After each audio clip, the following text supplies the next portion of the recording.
Hello, my name is Benjamin Hart. I'm an American attorney and the managing director of Integrity Legal here in Bangkok, Thailand. I would like to first preface this video, which is going to be a pretty long one I expect, by saying tip of the hat to the Bangkok Post. I've been keeping track of a lot of these developments through you guys, Nation as well to some extent. I've got videos I'm making contemporaneously with this one that are sort of on similar topics, sort of tangential to all this. The Nation as well, but big time Bangkok Post. I've really appreciated the following of this, and it's been done, in my opinion, in a pretty impartial way. It doesn't look like there's a lot of partisanship going on. They're just sort of, Bangkok Post seems to just sort of be reporting. That said, I want to add some analysis and things here, especially for folks who are outside Thailand or don't really understand Thai politics, don't know the history, especially of roughly the last 20 years, because although we're sitting here in 2025, there's a lot of things that go back to 2008-9 when I was first here, when we saw similar political machinations, although definitely not to the level we're at right now, especially with regard to, quite honestly, threats to Thailand's sovereignty and things which I'll get to here in a moment. But then also there's certain, there's some similar, it strikes a similar tone to certain things that happened then again in 2010, which, again, prefacing this video, when I make some of these more political leaning videos, if you will, where we're talking politics, and let me be clear, I'm going to express some of my own opinions in this, but I usually take a minute, or a day or two, which I have done here. The last video I did on this, I did back on Thursday or Friday, and I'm doing this one on Sunday, because I usually kind of simmer down, and then I'm able to kind of make a more sort of calm, if you will, video, placid video, if you will. I have to be honest, especially when I think back on things that happened in 2010, the more I've thought about this, the less I've been simmering down, frankly. The more I think about what all has happened in the past week, the more I'm really angry. And let me be clear, not politically. I don't love politics. I like to follow it sort of almost academically. I have a political science degree. It was what I had before I went to law school. But I don't love, there's a great line in the movie LA Confidential where Captain Dudley Smith is talking to Lieutenant Ed Exley, and he says, "You have the eye for political weakness, but not the stomach for it." I wouldn't say I don't have the stomach for it. I've seen a lot of really bad stuff in politics over the years, or bad actors, if you will. But I don't love partisanship. And I really think that polarization for partisan reasons doesn't help anybody. It doesn't really help the body politic. It doesn't help anybody. I especially have seen this in recent years in the United States. I started seeing it, frankly, when I left the United States. It was kind of one of the reasons I left there, came over here. Then I saw some of it here, but this may be difficult for outsiders to understand, but for the most part, Thais tend to come together and they tend to kind of overcome a lot of this partisan stuff. It's one of the reasons I like the political system here. The parliament is sort of there as a shelf, if you will, to put all those politicians, let them go fight it out over there. I quoted Simple Song of Freedom in a prior video, which didn't do very well. I don't know why. As I said, I'm not particularly a war hawk either. I would prefer this kind of de-escalate this Thai-Cambodian situation. But that said, Thailand's sovereignty cannot be subverted. So, there's a difference between not wanting a useless conflict and not being willing to stand up for your own nation's interests, okay? Back to that Simple Song of Freedom, that was sort of what I was trying to say there is, I'm in favor of de-escalation, but Thailand is a place where I've felt truly free. And it's Thai sovereignty that acts as one of many defense mechanisms to preserve that freedom. So I'm going to be pretty zealous in my belief that that sovereignty needs to not be impinged or infringed at all in any way, shape, or form. Which brings us to what we're talking about here with regard to the current prime minister, who, I can't imagine how this person is going to stay prime minister that much longer, because frankly, it's just anathema to me that a country's leader could do what's been done here. So let's actually look at some context here before we go back into the whole issue of the leaked phone call. What's going on in the background? It needs to, I think, be sort of clearly elucidated, which brings me to Bangkok Post, bangkokpost.com. Article is titled, Army Closes a Border Crossing with Cambodia. The thrust of that video goes in a slightly different direction. They're talking about a specific incident, but I'm quoting this for background, quoting directly. The border conflict with Cambodia has been escalating since Cambodian troops entered Thailand's Chong Bok area in Ubon Ratchathani province in April. The incursion led to the construction of a Cambodian military base where Cambodian soldiers opened fire at the Thai soldiers who approached for negotiation on May 28th.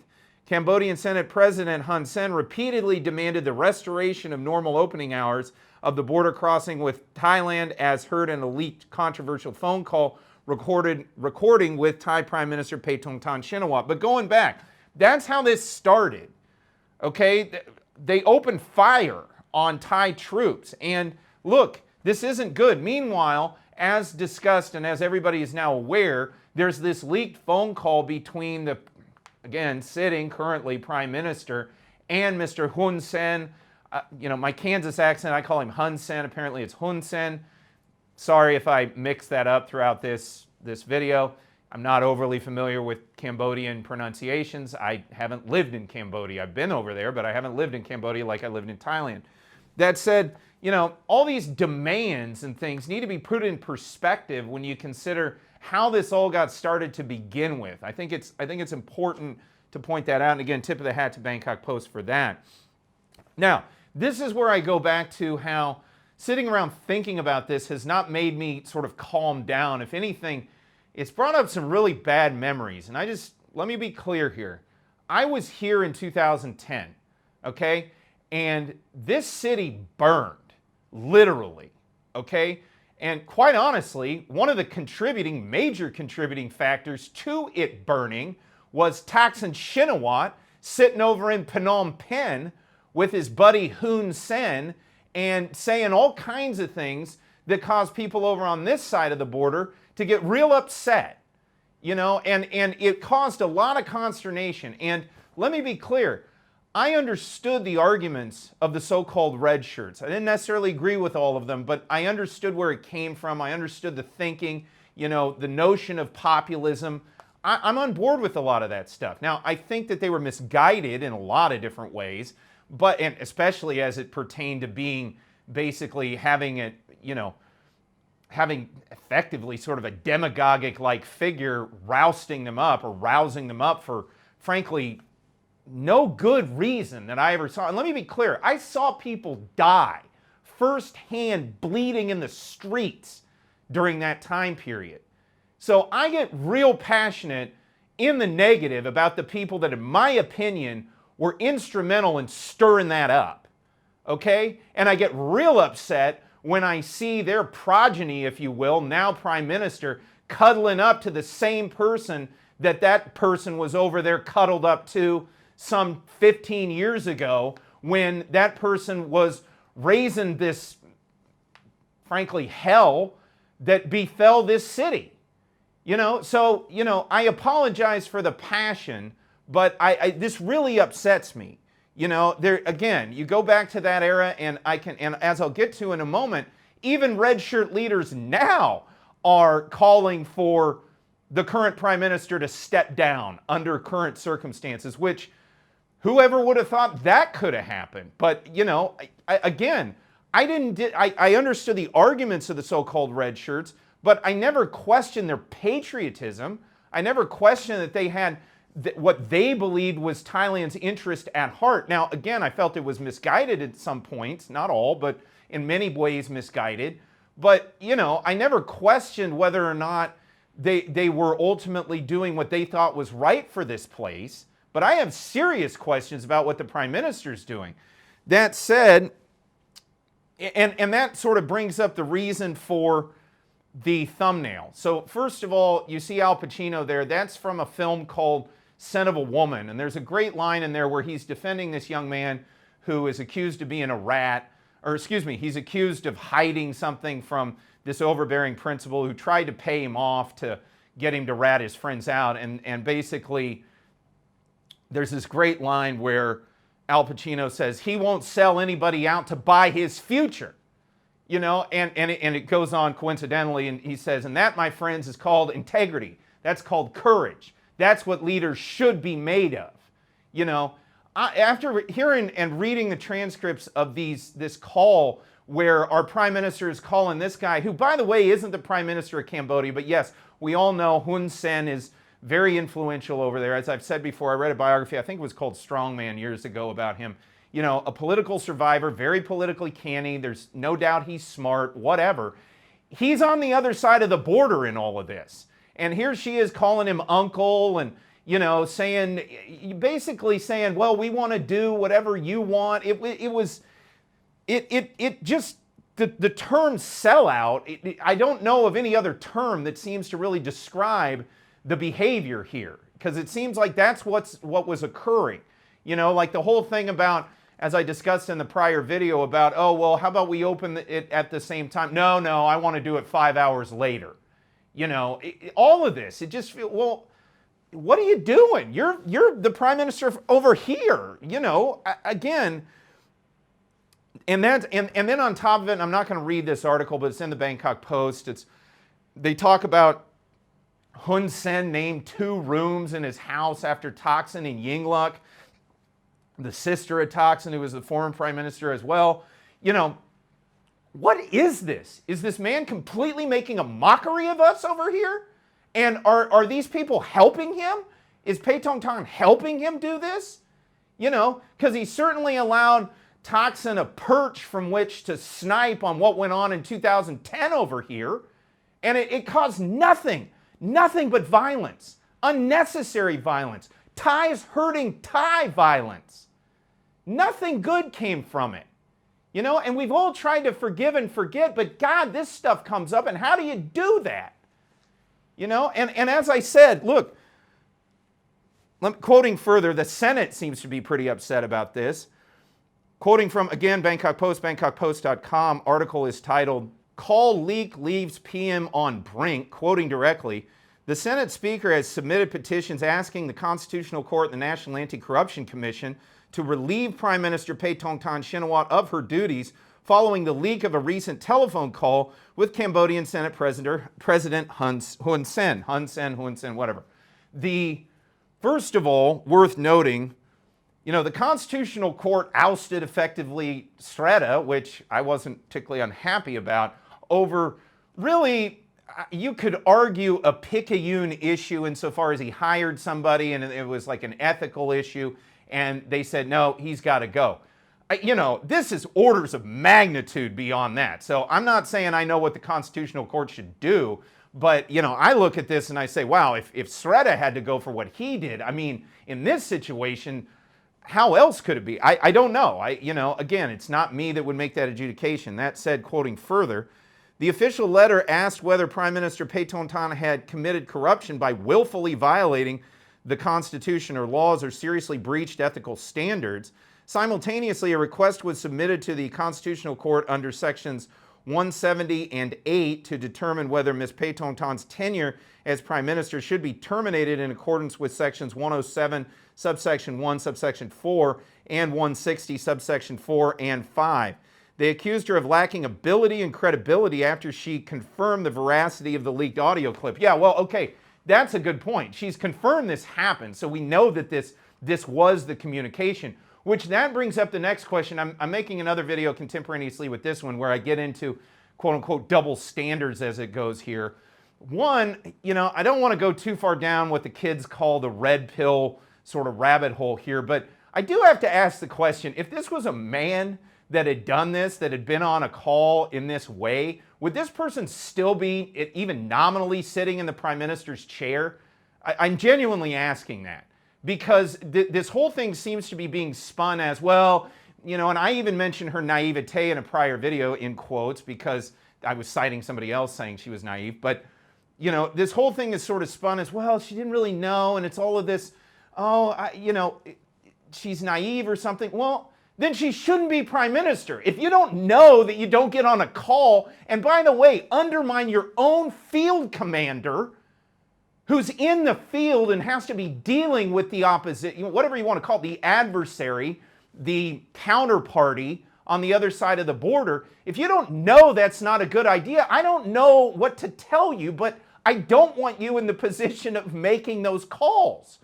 Again, let's take the argument of not ascribing any ill intent. Fine, but that person, in my opinion, probably isn't the best person to be prime minister. Again, now it's going to be left to the Constitutional Court, probably, it looks like, to make determinations here. But just purely setting aside issues of ill intent or whatever, how do you not know that you don't do that? I just don't get that. Quoting further, or actually, then moving on, as I discussed previously, I was on the ground here in 2010. And again, while I don't agree with the thinking and the arguments of most of sort of the red shirt movement, I did sympathize with the populism of it. I am, at the end of the day, I'm in favor of the little guy. And when the little guy's not getting a square deal, I feel like that's wrong. So on a certain level, especially on the economic level, I could understand where there was a lot of consternation on the part of a lot of the folks that were in the red sort of camp. Now, did I think it warranted what happened? No. But do I think it was stirred up by a lot of folks, most notably Mr. Thaksin from over in Phnom Penh? And there's also, constantly been rumors and speculation that he funded a lot of things. I mean, I did go into the red shirt area at the time, and the audio-visual capabilities in 2010 in multiple places, by the way, because they had their whole area and it slowly grew as time went on. It was set up and kitted out like a Kiss concert down there.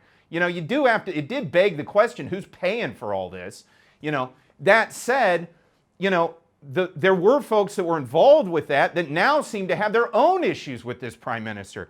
Quoting directly from a recent article in the Bangkok Post, again, bangkokpost.com, article is titled, Thai PM apologizes but coalition on the brink. Yeah, that's another one. She came out and apologized. Neat.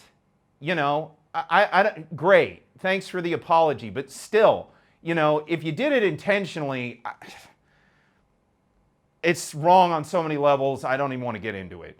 And if you didn't know that this was a bad way to operate, then I'm sorry, you're not the person best qualified to be in that position. That said, quoting directly, the 38-year-old prime minister apologized Thursday for the leak, saying her remarks were a negotiation tactic to ease tensions with Cambodia. Negotiation tactic? What the hell kind of negotiate? Just give him everything? Quoting further, but that's failed to assuage the nationalists and groups opposed to her father, Thaksin Shinawatra, ruling Pheu Thai party's de facto leader. Now, that's where I get a little bit at odds with maybe Bangkok Post into how they frame that. Okay, fine, I'm a nationalist. I'm a naturalized Thai. I love this place. I moved here. I'm an immigrant. It took care of me. Yeah, okay, I'm a nationalist. But that whole nationalist term in this World Economic Forum not land, but world in which we live in, not to be redundant, and by the way, that's another one. Ms. Paetongtarn had no problem bringing those folks in to tell us all how we should own nothing and be happy, and by the way, again, and I've said it before and I'll say it again, say what you will about the decade under the generals, they weren't bringing them people around telling us that we didn't need to have our sovereignty and we all needed to sing Kumbaya and give away all our rights and property. So, I've got issues when it comes to that. But again, and then also, I also saw, this was in Bangkok Post as well, there was some professor in Chapel Hill, what is that, North Carolina, somewhere, who was talking about how, this is a big gift to the ultra-royalist faction and all of this. First of all, guy in Chapel Hill, maybe you should comment on the local city politics of Chapel Hill, okay? If you're on the ground, boots on the ground over here in Thailand talking about it, I might want to listen to you. But if you're not, I'm not interested. Secondly, no, this is people who are concerned about the well-being of their country. Stop labeling us. We're Thais, and we're concerned why our prime minister is on the phone with the father and president of the Senate, the father of the prime minister in Cambodia, the longtime strongman, the clear guy behind the guy, if you will, talking to him, calling him uncle, and just giving him everything he wants, and undermining and saying that her own commander in her own army is an opponent.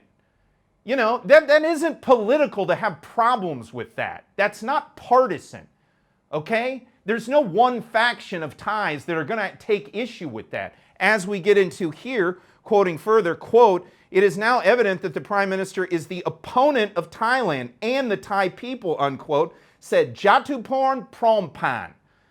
Quoting further, "An ally turned critic of the Shinawatra family, we cannot let her govern Thailand for even a day longer," unquote. And yeah, ally turned critic, that's an understatement. Mr. Jatuporn was on the, he was on the street here during the Reds thing. If I recall, he was on that committee thing we saw on TV all the time. Okay, so this is, again, for outside observers, you know, it's not just me who may, you know, people may think I'm just some weird naturalized Thai that has my own thoughts. It's not any one faction here. Everyone up and down the line is seriously concerned about this. That said, quoting further from another article, again, Bangkok Post, bangkokpost.com, article is titled, "Nationwide Protests Urge PM to Step Down." Quote, "In Prachinburi, former Red Shirt leader Chalerm Kityabangchong, Police Captain Chalerm, if I'm not mistaken," again, another old school Red Shirt guy, quoting further, "shocked observers by calling for the Premier to step down. Quote, I have supported Puatai for years, but what I heard in that recording is unforgivable." Quoting further, he said, "She has failed to represent us and has damaged the credibility of the country." Yeah, I mean, yeah. How do you say, how do you argue in the opposite? You know, and I'm sorry, an apology isn't enough. I can believe that maybe she didn't exactly know the level of magnitude of bad that this was. But again, I restate, if she didn't, then she shouldn't be in the position to begin with. And before everybody says, oh, you're just being an unnecessary critic, I have been talking at length as to my belief in this coalition government. Okay, I myself made videos as sort of cheerleader, if you will, when she was going through her no confidence vote. You can go back and look at the record. Okay, I'm not some partisan here. I'm upset because she got on the phone with Hun Sen and is calling him uncle and is saying her own commander, our guy here who's in uniform, who's put himself in harm's way, along with our other Thai uniform personnel along that border, and she's calling him the opponent. That's what I'm upset about. Quoting further, "I would like to tell my fellow Red Shirt supporters that it is time for us to open our eyes and seriously consider whether we should continue supporting the Puatai Party, and in particular, Ms. Paetongtarn to continue in her post as our Prime Minister," unquote, he said. Really quickly here, I want to go ahead and plug the paid news service, Integrity News Service. I'm doing long form or longer form videos, making a new one. I'm calling it Batten Down the Hatches, making it pretty well same day as I'm making this.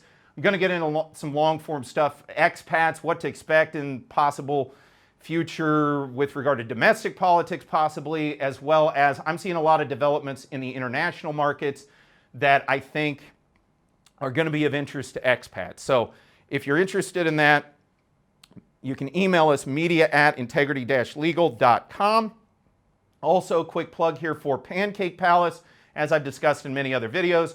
Pancake Palace, we're down here on Soy Anuman Rajadon. We've got American diner food, chili, buffalo wings, cheeseburgers, and breakfast anytime, as you would expect from a place called Pancake Palace. So hopefully we'll see you soon there. I'll put a link in the description below to the address, Google link for the address. Back to this though, again, these are, you know, Jatuporn and Chalerm are not two guys that are from the opposition to the Shinawats or to Puatai. In fact, if anything, these were hardcore supporters not that long ago, okay? As I said, everyone is currently concerned about this. I'm not trying to get into an unhinged rant here, but, you know, under any other context, in any other country, I don't see how this person would still even be sitting nominally in the chair over the weekend following this. And candidly, I have to be honest, if this was unintentional and her motives were pure and honest and she was trying to act in an honorable manner, I would have to imagine that she would see that she's in over her head and would resign of her own free will and accord. You know, what purpose does it serve to continue going on if indeed you did not know that that was a bad call? Because if you didn't, and you don't see the aftermath of this for how bad it is for both the country, how bad it is here domestically, it's making everybody upset, myself included, you know, you really shouldn't be doing that job. You know, and this isn't me getting on her about, you know, I saw something a while back where Thais were saying, oh, she was doing her makeup in the, you know, in the parliament or something. I don't care about that stuff. That's nonsense. This is getting on the phone with a sovereign adversary, a representative of a foreign sovereign that we're in a conflict with along our border, and frankly, just acting in such a way that I can only say, at least at the end of the day, operates to sell out Thailand's interests. You know, if it's done intentionally, that's an order of magnitude something worse, and I don't know if it was, and I don't want to get into speculation about that. But if it was done unintentionally, at the very least, have the presence of mind to say, look, maybe this isn't the right job for me.